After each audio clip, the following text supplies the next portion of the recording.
My name is Ken Schubenstein. I'm from New York City. First, thank you very much for this great educational forum.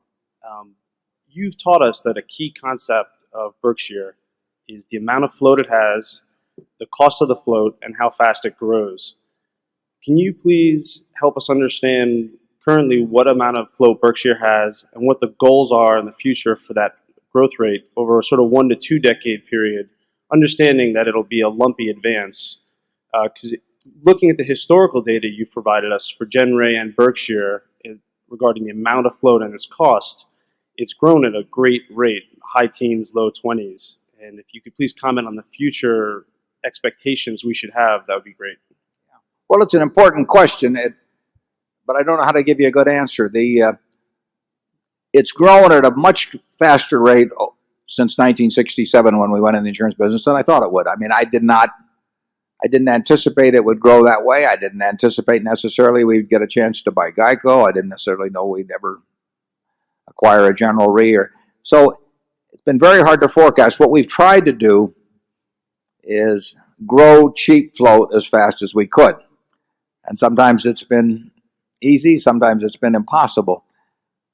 But I don't know, if you'd asked me that question 30 years ago, I'd have given you an answer that really hasn't proven out very well. And so I don't know how to give you the answer now, except to tell you this. It's very much a goal of Berkshire to grow that float at as fast as it can while maintaining a very low cost to it. And again, you mentioned it'd be lumpy. Well, it'll be lumpy on cost, it'll be lumpy on growth rate. But I mean, it's something we think about all of the time in both our operating decisions and perhaps some big capital commitment decision.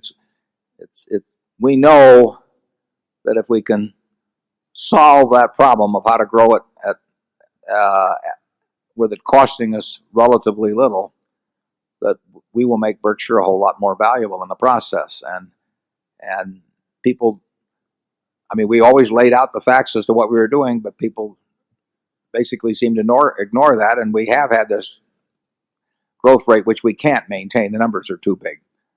But it's something that Charlie and I think about all the time. We've got some good vehicles for growing it, but we don't have any vehicles that will grow it in aggregate at anything like the rate it's been growing in the past. So we may get a chance to do something that adds to our ability to do it. If we get a chance and it's at the right price, we'll add it.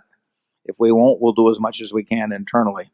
But the question you ask, the growth in intrinsic value of Berkshire over the next 10 years will be determined in a very significant way by the rate at which we do grow it, and also the added fact of what it costs us to achieve that float. Charlie?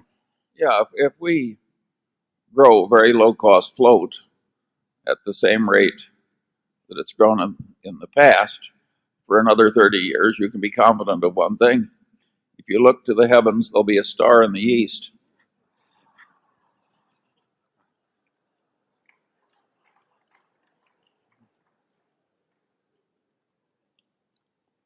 Zone 4.